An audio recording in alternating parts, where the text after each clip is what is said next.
आप देख रहे हैं लाख टक्के की बात। नमस्कार, मैं हूं अजय कुमार। सबसे पहले दिन भर की 10 बड़ी खबरें।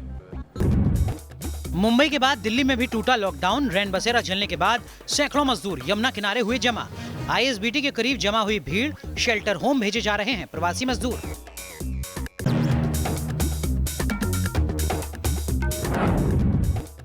देश भर में 12,000 के करीब पहुंचा कोरोना प्रभावितों का आंकड़ा। मरने वालों की संख्या 392 हुई। देश के 170 जिले बने हॉटस्पॉट।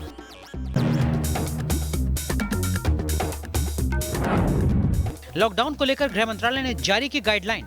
प्लेन, बस, ट्रेन समेत सभी तरह के सार्वजनिक परिवहन पर पाबंदी। ग्रामीण इलाकों में खुले रहेंगे कारखाने।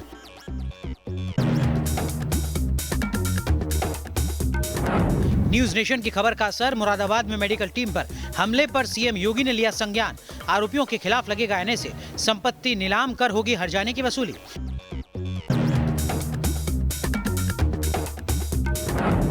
दिल्ली पुलिस ने मौलाना साद के खिलाफ गैर इरादतन हत्या का दर्ज किया केस। 18 लोगों को क्राइम ब्रांच का नोटिस। 1890 विदेशी नागरिकों के खिलाफ लुकआउट नोटिस।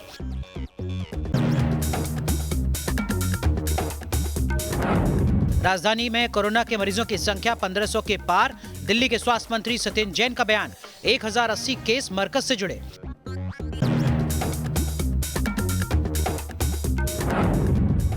कोरोना टेस्ट के बाद सेल्फ क्वारंटीन हुए गुजरात के मुख्यमंत्री विजय रूपाणी। 1 हफ्ते तक घर से करेंगे काम। कल कांग्रेस के कोरोना पॉजिटिव विधायक से आए थे संपर्क में।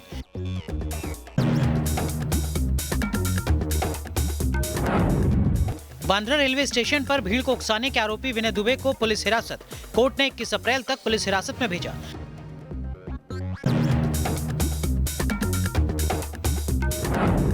मुंबई में कोरोना की 29 साल की महिला मरीज ने की खुदकुशी। अस्पताल में फांसी लगाकर दी जान। 7 दिन से थी कोरोना पॉजिटिव।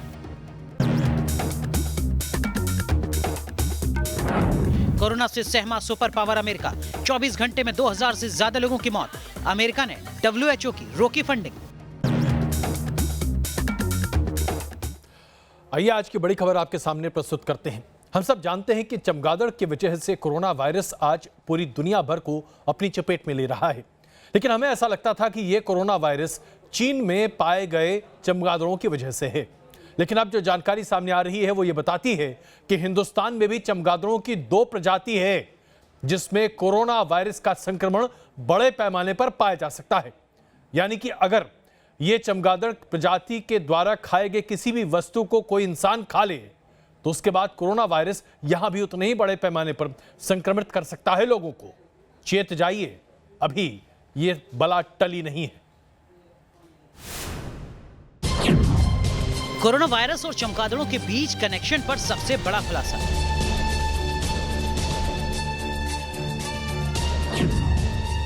हिंदुस्तान के 4 राज्यों में मिले कोरोना वायरस वाले चमगादड़।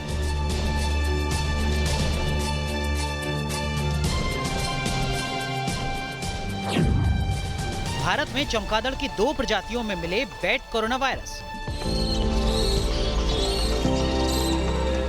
अगर आप केरल, हिमाचल प्रदेश, तमिलनाडु और पांडिचेरी में रहते हैं तो ये खबर आपके लिए बेहद जरूरी है। पूरी दुनिया के साथ साथ हिंदुस्तान भी कोरोना से जंग लड़ रहा है। चमगादड़ों से फैले कोरोना वायरस से दुनिया बेहाल हो चुकी है। अब तक की रिसर्च में ये दावा किया जा रहा है कि चीन के हार्शलू नस्ल के चमगादड़ों में मौजूद कोरोना वायरस ने दुनिया भर में कहर बरपाया है।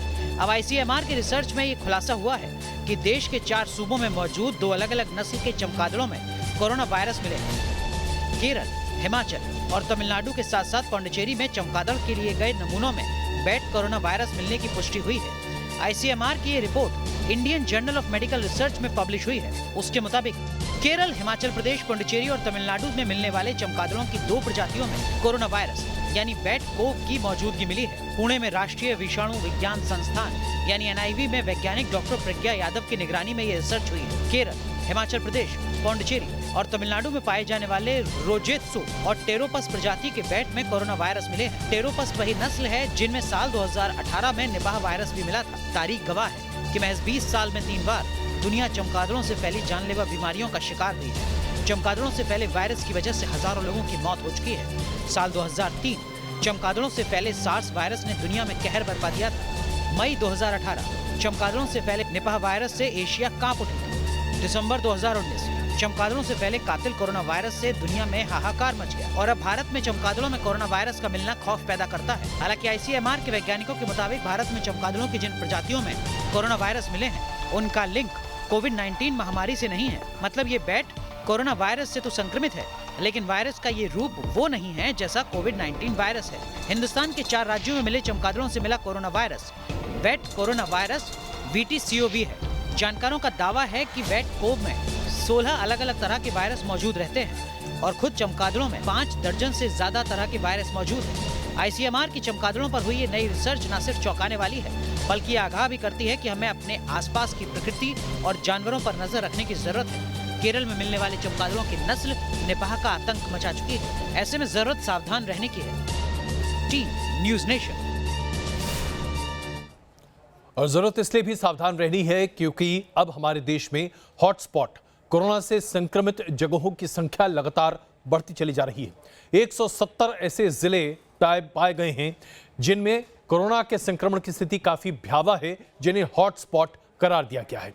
गौर करने वाली बात यह है कि ज्यादातर ये जिले मुंबई, दक्षिणी दिल्ली, जयपुर, अहमदाबाद और इंदौर जैसे बड़े शहरों में हैं, या यूं कहें कि ज्यादातर बड़े शहरों में ज्यादातर जिले कोरोना संक्रमण के हॉटस्पॉट हैं। बचना अपने आप को जरूरी है, बचाइए।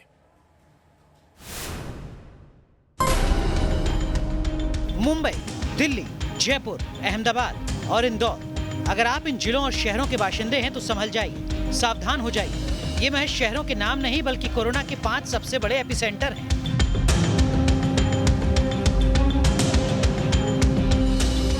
यहाँ कोरोना के मरीजों की तादाद तमाम कोशिशों के बावजूद कम होने का नाम नहीं ले रही है। इन 5 शहरों और जिलों में पिछले 2 हफ्तों में कोरोना मरीजों की तादाद दुगनी से भी ज्यादा हो गई है। मुंबई, दक्षिणी दिल्ली, जयपुर, अहमदाबाद और इंदौर को कोरोना का एपिसेंटर क्यों बताया जा रहा है? इसे समझने के लिए इन आंकड़ों पर गौर कीजिए। देश में 388 जिलों में कोरोना संक्रमण फैला है, लेकिन इसके करीब 30% मरीज मुंबई, जयपुर, दिल्ली, अहमदाबाद और इंदौर में है। महाराष्ट्र का मुंबई, पुणे और ठाणे देश के टॉप 10 संक्रमित जिलों में शामिल है। यहाँ 1939 कोरोना पॉजिटिव है। महाराष्ट्र के मुंबई में कोरोना के 1540 केस सामने आ चुके हैं। मध्य प्रदेश के इंदौर में कोरोना संक्रमण के 363 मामलों की पुष्टि हो चुकी है। राजस्थान का जयपुर 361 कोरोना संक्रमित मरीजों के साथ तीसरे नंबर पर है। वहीं अहमदाबाद और दक्षिणी दिल्ली में कोरोना के 320 मरीज पाए गए हैं।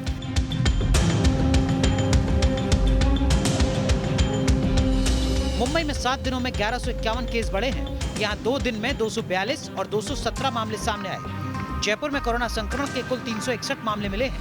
7 दिन में 270 मरीज बढ़े, यानी इस दौरान 296 केस बढ़े हैं। जयपुर में रामगंज कोरोना का केंद्र बनकर उभरा है। इंदौर में 7 दिनों में 201 पॉजिटिव केस मिले। सोमवार को यहाँ 56 लोगों की रिपोर्ट पॉजिटिव आई है। यह एक दिन में सबसे ज्यादा है।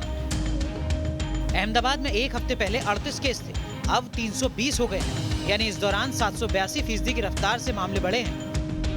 दिल्ली की जमात से जुड़े मामलों की वजह से संक्रमण तेजी से बढ़ा है। दिल्ली के स्वास्थ्य विभाग की रिपोर्ट के अनुसार 1561 कोरोना संक्रमित मरीजों में से 1080 जमात से जुड़े हैं। दिल्ली पुलिस ने जमात से जुड़े 18 लोगों को नोटिस भेजा है। इसके साथ ही जमात के खिलाफ गैर इरादतन हत्या का केस दर्ज किया गया। क्राइम ब्रांच ने धारा 304 के तहत ये केस दर्ज किया है। निजामुद्दीन मरकज मामले में तबलीगी जमातियों के खिलाफ दायर FIR में दिल्ली पुलिस ने अब गैर इरादतन हत्या की धारा भी जोड़ दी है। धारा 304 यानी गैर इरादतन हत्या की धारा जुड़ने के बाद अब तबलीगी जमातियों की मुश्किलें और ज्यादा बढ़ सकती हैं। इसके अलावा दिल्ली पुलिस की क्राइम ब्रांच ने 1890 विदेशी जमातियों के खिलाफ लुकआउट सर्कुलर भी जारी किया है। ये वो लोग हैं जो कि निजामुद्दीन मरकज से निकाले जाने के बाद फरार हैं और अभी तक पुलिस उनकी लोकेशन को ट्रेस नहीं कर पाई है। बहरहाल निजामुद्दीन मरकज की में जो लापरवाही हुई है उसने कोरोना के खिलाफ देश की लड़ाई को किस कदर कमजोर किया है, इसका अंदाजा आप इस बात से लगा सकते हैं कि दिल्ली में जो कुल 1500 के से ज्यादा जो कोरोना पॉजिटिव केस हैं उनमें से एक बड़ी तादाद यानी 1000 से भी ज्यादा लोग कहीं ना कहीं निजामुद्दीन मरकज से जुड़े हुए हैं। वीडियो जर्नलिस्ट राकेश रावत के साथ अरविंद सिंह, न्यूज नेशन, दिल्ली।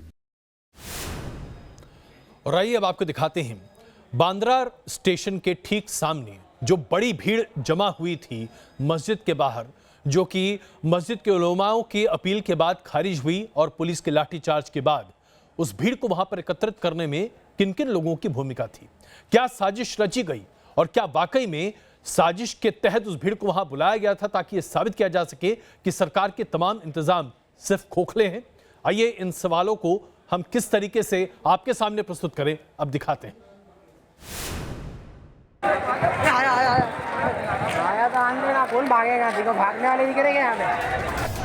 क्या मुंबई के बांद्रा में मंगलवार को अमंगल की करतूत किसी की साजिश थी? भीड़ का यूं जमा होना आखिर किसकी करतूत का नतीजा था? 4 बजे तो अभी से खड़े हो गए तुम लोग, बहुत जल्दी खड़े हो गए। इस वीडियो को गौर से देखिए। ये वीडियो कई सवालों को खड़ा करता है। हाँ तो खाना पीना नहीं चाहिए, हम लोग गाँव जाना है बस। हाँ तो एक ही बात करनी है, सब मिल के करो बस, करो। इसकी उससे सुनने का नहीं, डायरेक्ट बोलना हमारे में, हमारी कोई सुन नहीं रहा है। बांद्रा में हुए हंगामे से जुड़े ये नए वीडियो कई सवाल उठा रहे हैं। गाँव जाने का नहीं तो बोलना भाई एक को 15,000 दे दो, बोलना हम लोग यही रहते। ऐसा बोलने का डायरेक्ट, बोलना एक को 15,000 दो, हम लोग यही रहते, नहीं तो बोलना गाँव जाने का, गाँव भेज दो, बोलना बात कर। इस भीड़ के आगाज से ही साजिश की बू आ रही थी। मुंबई पुलिस ने 14 अप्रैल की रात बांद्रा रेलवे स्टेशन मामले में भीड़ को उकसाने के आरोप में विनय दुबे को हिरासत में लिया था। आज कोर्ट ने आरोपी विनय दुबे को 21 अप्रैल तक के लिए पुलिस हिरासत में भेज दिया है।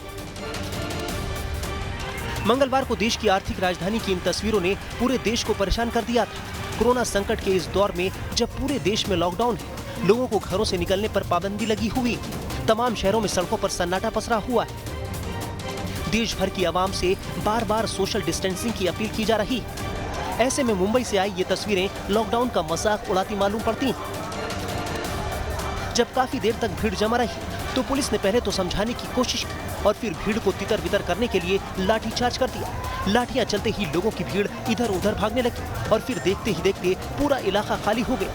मुंबई पुलिस ने आनन फानन में अफवाह फैलाने के आरोप में 37 लोगों को गिरफ्तार किया है, जबकि 193 लोगों के खिलाफ केस भी दर्ज किया गया।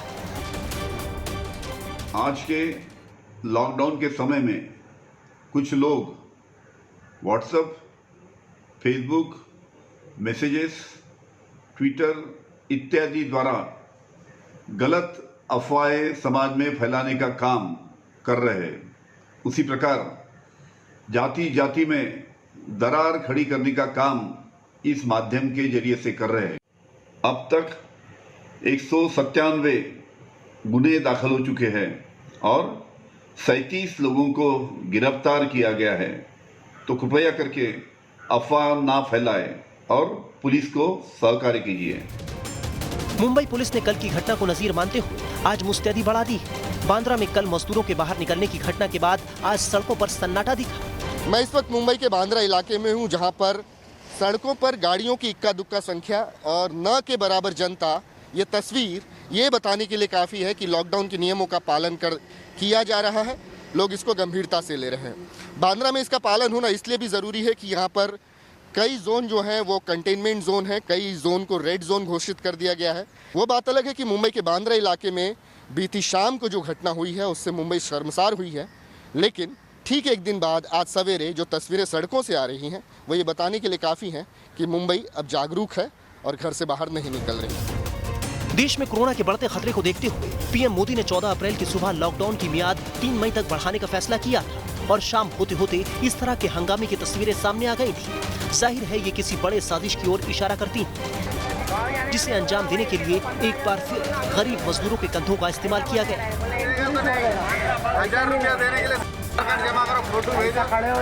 Team news nation. पूरी दुनिया बस उस दिन का इंतजार कर रही है जब कोरोना का वैक्सीन बनकर दुनिया के सामने होगा और करोड़ों लोग इसका इस्तेमाल कर पाएंगे। 70 ऐसी कंपनियां हैं जो लगातार इस कोशिश में लगी हैं, जिसमें कुछ महत्वपूर्ण हिंदुस्तानी कंपनियां भी हैं जिन्हें बहुत जल्द इसके निर्माण का लाइसेंस मिलने जा रहा है।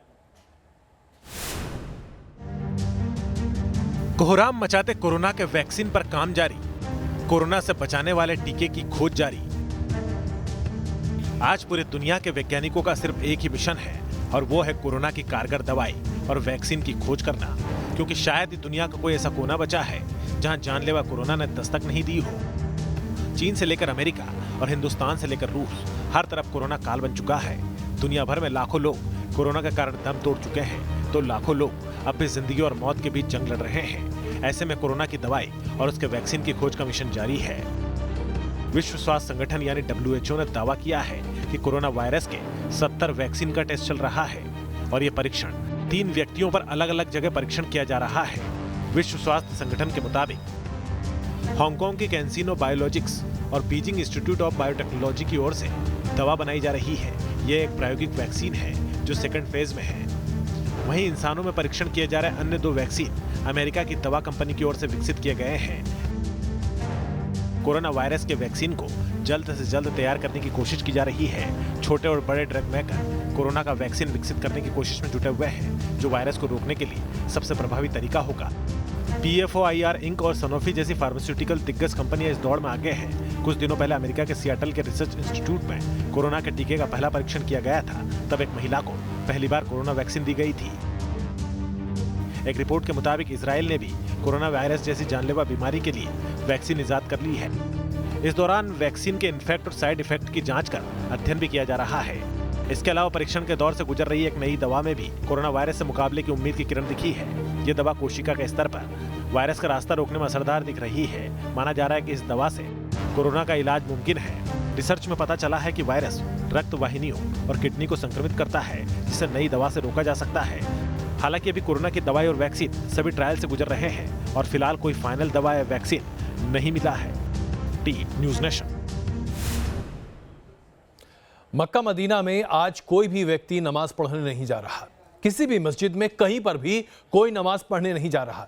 लेकिन जनाब पाकिस्तान में मौलाना और उलेमा सरकार को धमकी दे रहे हैं कि अगर सार्वजनिक तौर पर मस्जिदों में नमाज पढ़ने पर रोक लगाई गई तो पाकिस्तान सरकार की खटिया खड़ी कर देंगे। यह पाकिस्तान में ही संभव है क्योंकि वहीं पर इतने अनपढ़ गवार और बेतरतीब मौलाना और उलेमा हैं। मुश्किल वक्त था, उसके बावजूद जो माशाल्लाह हमारे मुल्क ने जिस तरह ये लॉकडाउन मुश्किल हालात में जिसके ऊपर अमल किया, यानी उस तरह लॉकडाउन के ऊपर यानी अपने आप को महफूज रखा जो शायद और मुल्क नहीं रख सके। वेटिकन सिटी में प्रेयर बंद है। गोल्डन टेम्पल में अरदास बंद है। शिरडी साईं मंदिर में पूजा रुकी हुई है। पवित्र काबा भी बंद है। मस्जिद अल हरम में नमाज पर रोक है। कोरोना वायरस की वजह से सोशल डिस्टेंसिंग को मानते हुए तमाम जगहों पर लॉकडाउन है, लेकिन पाकिस्तान के कटमुल्लों को इन सब से कोई फर्क नहीं पड़ता है। उनके लिए कोरोना की महामारी बड़ी मुसीबत नहीं है। पाकिस्तानी उलेमाओं को इबादत के नाम पर लोगों की मौत से भी परहेज नहीं है, क्योंकि अगर ऐसा नहीं होता तो पाकिस्तानी कटमुल्ले धार्मिक सभाओं पर बैन लगाने के इमरान खान सरकार के फैसले के खिलाफ बगावत नहीं करते। दरअसल पाकिस्तान में करीब 50 सीनियर उलेमाओं के एक ग्रुप ने कोरोना वायरस के मद्देनजर धार्मिक कार्यक्रमों पर बैन के खिलाफ सरकार को ही धमका दिया। इनके मुताबिक मुसीबत के इस वक्त में लोगों को ज्यादा से ज्यादा इबादत करने की जरूरत है। अफसरों को ज्यादा से ज्यादा लोगों की इबादत का इंतजाम करना चाहिए। दरअसल पाकिस्तान सरकार ने पूरे मुल्क में 5 से ज्यादा लोगों की प्रार्थना सभा पर बैन लगा दिया है। इसके खिलाफ वकाफुल मदारिस अल अरबिया से जुड़े रावलपिंडी और इस्लामाबाद के करीब 53 उलेमाओं ने इमरान सरकार का विरोध शुरू कर दिया। उन्होंने जामिया दारुल उलूम ज़करिया में मीटिंग कर प्रार्थना सभाओं पर लगे बैन को हटाने की मांग की है। बैठक में मस्जिदों में 5 बार की नमाज के अलावा शुक्रवार और तरावीह को जारी रखने का फैसला हुआ। पाकिस्तान के इन कटमुल्लों की हरकतें हैरान करने वाली। पाकिस्तान में कोरोना से 5,715 से ज्यादा लोग संक्रमित हैं। यहाँ हर रोज कोरोना संक्रमितों की तादाद बढ़ रही है। सिंध और पंजाब कोरोना के सबसे ज्यादा प्रभावित इलाकों में से है। इसके साथ ही पाकिस्तान में कोरोना से इलाज की पुख्ता तैयारी तक नहीं है। लेकिन पाकिस्तानी मूल्य अपनी ही धुन में है। एक तरफ भारत में लॉकडाउन को लेकर पीएम मोदी के ऐलान पर पूरा देश एकजुट हो गया, वहीं पाकिस्तानी मूल्य अपने ही वजीर आजम की बात के खिलाफ काम कर रहे हैं। साफ है कि पाकिस्तान का अल्लाह ही मुहाफिज है। News nation. और आइए आपको दिखाते हैं कैसे अमेरिका के राष्ट्रपति डोनाल्ड ट्रंप WHO के खिलाफ अपनी खुन्नस निकाल रहे हैं। उनका कहना है कि WHO पैसा तो अमेरिका से लेता है लेकिन चीन की तरफदारी करता है। इसलिए आर्थिक मदद WHO के लिए अमेरिका ने रोक दी है। डोनाल्ड ट्रंप किसी तानाशाह से कम तो है नहीं, जो चाहे वो कर सकते हैं। Today I'm instructing my administration to halt funding of the World Health Organization. इस ऐलान के साथ ही प्रेसिडेंट ट्रंप ने साफ कर दिया कि वो वर्ल्ड हेल्थ ऑर्गेनाइजेशन को बख्शने के मूड में नहीं है। ट्रंप ने WHO को आर्थिक मदद रोक दी है और इस संस्था पर कोरोना वायरस के खतरे को गंभीरता से नहीं लेने का आरोप लगाया है। ट्रंप का आरोप है कि कोरोना वायरस के चीन में उभरने के बाद इसे छिपाने और गंभीर कुप्रबंधन में WHO की भूमिका है। ट्रंप का साफ कहना है कि कोरोना मामले में WHO ने चीन की तरफदारी की है। ट्रंप का ये कदम वर्ल्ड हेल्थ ऑर्गेनाइजेशन को मुसीबत में डाल सकता है, क्योंकि अमेरिका WHO को सबसे ज्यादा फंडिंग करने वाला देश है। पिछले साल अमेरिका ने WHO को 400 मिलियन अमेरिकी डॉलर की फंडिंग की थी, जो WHO के कुल बजट का 15% हिस्सा है। विश्व स्वास्थ्य संगठन दुनिया भर के स्वास्थ्य क्षेत्र को लेकर कामकाज करता है। इस दौरान पूरे साल कुछ न कुछ प्रोग्राम चलते हैं। इसी के लिए हर देश अपनी ओर से WHO में इन्वेस्ट करते हैं, जिसमें एक लंबे वक्त से अमेरिका सबसे बड़ा फंड देने वाला देश है। चीन ने पिछले साल इस दौरान $76 मिलियन का फंड दिया। इसके अलावा $10 मिलियन की अतिरिक्त मदद की। यानी अब अगर अमेरिका ये फंडिंग रोक देता है तो WHO को बड़ा झटका लगेगा, जिसकी पुष्टि खुद संगठन ने की है। अमेरिका के फैसले के बाद WHO ने कहा कि ऐसा फैसला लेने का ये सही वक्त नहीं था। बिल गेट्स ने भी ट्रंप सरकार की निंदा की है और इसे गलत कदम बताया है। हालांकि पिछले कुछ वक्त से अमेरिका ने धीरे धीरे WHO में अपने बजट को कम किया है। ये पहला मौका नहीं है कि डोनाल्ड ट्रंप और WHO आमने सामने आए हों। 2019, 2020, 2021 के साल के खर्च को देखें तो व्हाइट हाउस ने WHO को दिए जाने वाले फंड में बड़ी कटौती की। कोरोना संक्रमण को लेकर ट्रंप प्रशासन पहले से ही सवालों के घेरे में है। अमेरिका में कोरोना संक्रमित लोगों और मरने वालों का आंकड़ा दुनिया में सबसे ज्यादा है। इसके साथ ही अमेरिका में सितंबर में राष्ट्रपति चुनाव होने हैं। तो क्या ट्रंप अपनी जिम्मेदारी से बचने के लिए WHO और चीन पर आरोप लगा रहे हैं? अमेरिका में तो कुछ जानकार ऐसा दावा कर रहे हैं। Team news nation. जहां पूरी दुनिया कोरोना के इस कहर से अपना बचाव करने का रास्ता ढूंढ रही है, वहीं चीन और उत्तर कोरिया अलग दिशा में चल रहे हैं। हमने आपको यह खबर दिखाई थी कि कैसे चीन ने साउथ चाइना सी में नौसैनिक अभ्यास किया। अब आपको खबर दिखाते हैं कि कैसे उत्तर कोरिया एक के बाद एक मिसाइल टेस्ट कर रहा है। ऐसा लगता है जैसे कि इन देशों पर कोरोना का कोई असर है ही नहीं।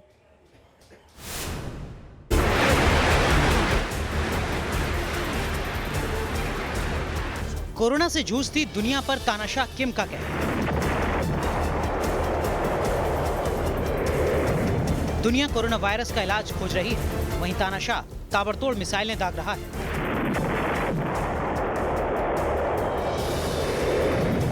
कोरोना से डरी दुनिया का खौफ बढ़ाने में जुटा है सनकी तानाशाह। पूरी दुनिया इस वक्त कोरोना वायरस के खिलाफ जंग लड़ रही है, लेकिन उत्तर कोरिया का तानाशाह किम जोंग उन अभी भी जश्न मनाने में जुटा है। सैन्य तैयारियां कर रहा है और मिसाइलों का परीक्षण करने में लगा है।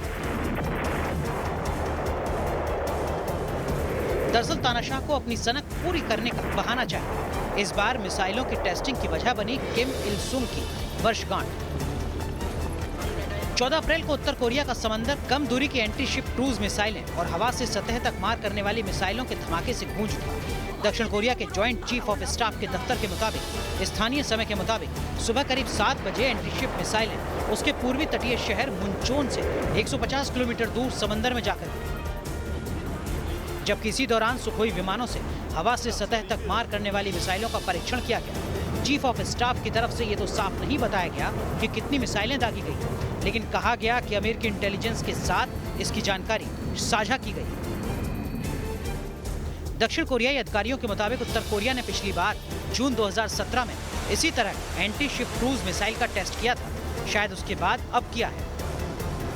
हालांकि पिछले कई हफ्तों से वो सैन्य अभ्यास में जुटा हुआ है, जिसमें कम दूरी की बैलिस्टिक मिसाइलों की लॉन्चिंग भी शामिल है। जानकारों के मुताबिक पिछले महीने उसने 4 राउंड में परीक्षण किए थे, जिसमें 10 बैलिस्टिक मिसाइलें दागी गई थी। पिछले रविवार को उत्तर कोरिया के आधिकारिक मीडिया ने बताया था कि किम जोंग उन ने एक एयरबेस का दौरा किया था और देश के फाइटर जेट और अटैक एयरक्राफ्ट के ड्रिल का निरीक्षण किया था।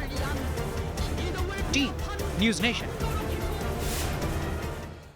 कोरोना संक्रमण के इस दौर में तरह तरह की चीजें सामने आ रही हैं, जैसे कि वियतनाम में अब ATM मशीन से निकलेगा चावल। जी हां, पैसे तो निकलते ही हैं, लेकिन चावल भी निकलेगा। देखिए।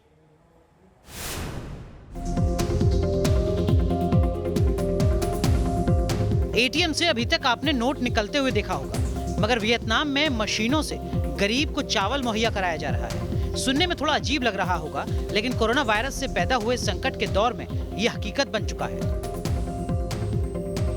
वियतनाम में कोरोना वायरस संक्रमण के 265 मामले हैं, जबकि मौत एक की भी नहीं हुई है। ये आंकड़े दुनिया के विकसित देशों की तुलना में बहुत कम है। इसके बावजूद सरकार ने संक्रमण को रोकने के लिए अतिरिक्त चौकसी बरती है। लॉकडाउन के ऐलान के साथ ही सोशल डिस्टेंसिंग का पालन जरूरी कर दिया गया है। यहाँ 31 मार्च को सोशल डिस्टेंसिंग का कार्यक्रम शुरू किया गया।